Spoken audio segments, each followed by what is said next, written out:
और बीजेपी की fire brand राष्ट्रीय प्रवक्ता नाजिया इलाही ने आगरमालवा के नलखेड़ा के प्रसिद्ध मां बगलामुखी मंदिर में विधि विधान से दर्शन पूजन किया और माता से आशीर्वाद लिया। उन्होंने मंदिर परिसर में विशेष हवन अनुष्ठान भी किया। उसके बाद उन्होंने विभिन्न मुद्दों पर अपने बेबाक बयान दिए, जिसमें सऊदी अरब की तरफ से भारत और पाकिस्तान के मुस्लिमों का वीजा बैन पर मुस्लिम समाज के एक वर्ग को घेरने का काम किया, तो वहीं ऐलान कर दिया कि जिस दिन मुस्लिम पर्सनल लॉ बोर्ड का खात्मा होगा तो वे मां बगलामुखी के मंदिर में हवन कराएंगी। साथ ही उन्होंने वक्फ बिल को ऐतिहासिक बताते हुए एनआरसी को जल्द लागू करने की मांग की। हालांकि अपने बयानों में नाजिया इलाही ने बंगाल की मुख्यमंत्री ममता बनर्जी पर विवादित बयान दिया, जिस पर आने वाले वक्त में सियासी बवाल हो सकता है।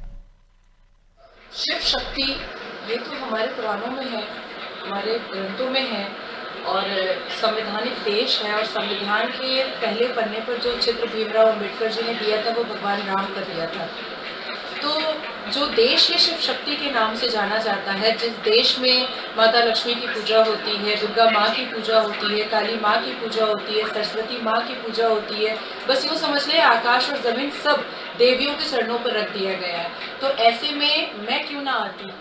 आशीर्वाद लेने के लिए। मुझे लगता है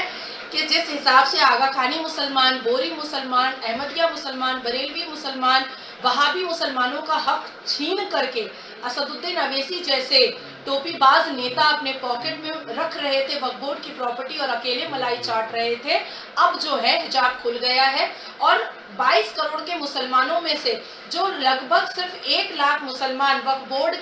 की सुविधाएं प्राप्त कर रहे थे, अब 22 करोड़ को पूरी सुविधा प्राप्त होगी।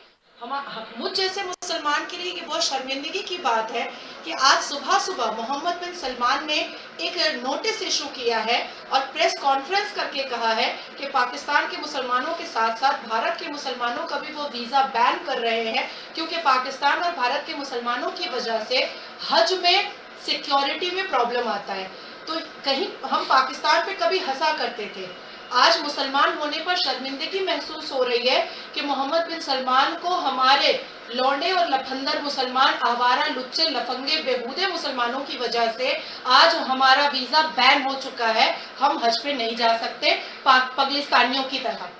साथ ही साथ मैंने संकल्प लिया है यहाँ पर कि जैसे ही all India Muslim personal law board का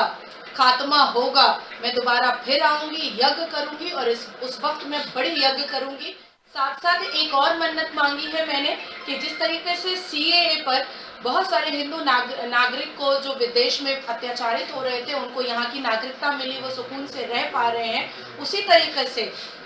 22 करोड़ के मुसलमानों में से कितने मुसलमान घुसपैठियाँ हैं,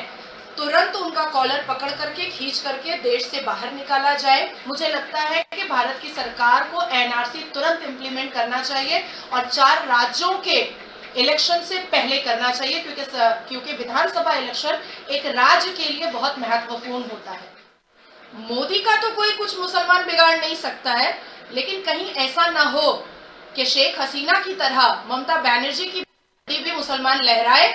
और जनता देखती रह जाए और ममता को भागने की जगह भी नहीं मिलेगी, क्योंकि जब मुसलमान यहाँ से भगाएगा उसको तो वो 57 मुस्लिम मुल्क में तो जा नहीं सकती।